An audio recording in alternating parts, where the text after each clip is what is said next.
Baik, terima kasih paslon nomor 3. Belakangan ini kalau nggak salah seringkali turun ke lapangan. Hal ini sering ketemu dengan milenial. Apa sebetulnya keinginan milenial? Itu pertama. Kedua, saya sudah keliling di Kepri. Apa persiapan untuk Pak paslon nomor 3 mengenai tingginya angka daripada Waktu cukup, silakan menjawab dengan durasi 2 menit, paslon nomor urut 3. Dimulai dari sejak Anda berbicara. Ya, kalau saya kira program untuk kaum milenial ke depan kita memastikan mereka mendapat fasilitas kesempatan kerja yang baik ya.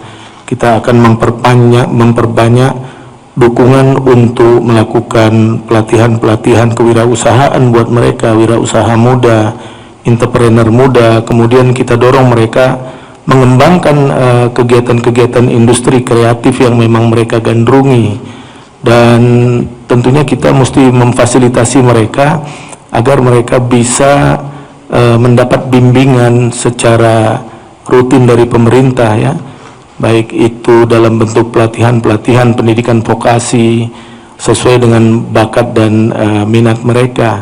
Karena kaum milenial ini sekarang potensinya sangat besar, maka kami kalau nanti berhasil diamanahkan masyarakat, maka kami juga sangat fokus untuk mendorong agar kaum milenial ini bisa menjadi generasi-generasi muda yang kreatif, generasi muda yang bisa mengembangkan ekonomi sesuai dengan bakat dan bidangnya. Kita akan memfasilitasi itu dan agar mereka bisa menjadi entrepreneur muda ke depan yang menjadi andalan kita semua di daerah ini. Saya kira mungkin itu. Terima kasih. Masih ada 38 detik ditambahkan. Baik, itu di bidang kepemudaan ya. Memang kalau berbicara milenial itu sudah tahun yang lalu. Kalau berapa tahun yang lalu, kalau tahun sekarang ini sudah kecepatan teknologi dan kecepatan fisik mereka. Jadi tidak lupa juga kita harus siapkan sarana prasarananya juga untuk mereka melakukan event-event, kreativitas mereka pun harus kita salurkan. Jadi space dari mereka itu harus kita siapkan. Jadi itu yang paling penting kalau saya lihat. Mungkin itu saja, terima kasih.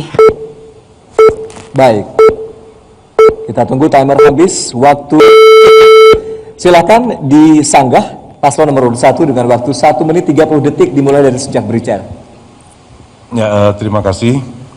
Saya rasa bagi kaum milenial bukan hanya sekedar diberikan tempat tadi, tapi yang lebih dari itu adalah kita memberikan ruang gerak dan space yang seluas-luasnya kepada kaum milenial untuk berkreasi, untuk menyalurkan semua bakat-bakatnya, untuk bagaimana dia sebagai generasi penerus perjuangan bangsa ke depan bisa menjadi pemimpin.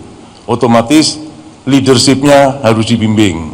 Kemudian yang ingin menjadi businessman, otomatis dia harus dibimbing kewirausahaan. Kemudian lebih dari itu juga tentu diberikan ruang juga yang luas di pemerintahan. Saya ingin menanyakan kepada paslon urut 3, kalau kami nomor urut 1 dipercaya menjadi gubernur dan wakil gubernur, maka kami akan mengangkat staf khusus dari milenial.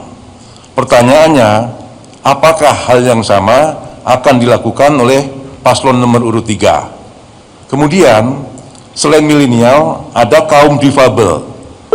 Apakah kaum difabel ini juga akan diberikan ruang dan tempat sebagaimana kami akan memberikan ruang dan tempat yang luas bagi mereka dalam pemerintahan ini? Terima kasih. Baik, waktu cukup, silahkan paslon nomor urut 3, tanggapan terakhir 1 menit 30 detik dimulai dari sejak Anda berbicara. Ya, saya kira tidak ada salahnya ya kalau memang kaum milenial nanti mendapat kesempatan menjadi staf khusus atau namanya staf ahli, sejauh memang mereka memiliki kompetensi gitu ya. Karena bicara staf khusus, staf ahli itu mesti ada kompetensi yang memadai bagi mereka.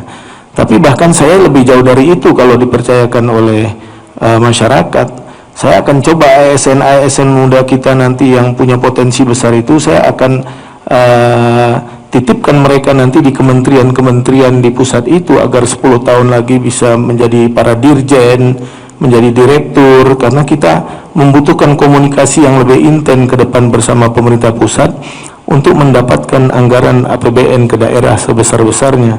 Selama ini kita merasakan kesulitan itu karena memang terus terang generasi-generasi pintar kita di kementerian-kementerian itu sangat jarang sekali. Maka ke depan saya akan dorong mereka ke pemerintah pusat, ya meskipun mungkin 10 tahun setelah itu kalau Allah amanahkan kita tidak menjabat lagi, akan tetapi gubernur berikutnya bisa mendapatkan manfaat dari itu karena mereka sudah memiliki posisi-posisi yang saya kira baik di berbagai kementerian itu. Jadi saya kira saya sepakat, bahkan lebih luas dari itu, asalkan apapun yang kita berikan mereka, tentu prinsip dasarnya karena kompetensi dan kualifikasi yang mereka miliki. Saya kira itu, terima kasih. Waktu cukup paslon nomor urut 3.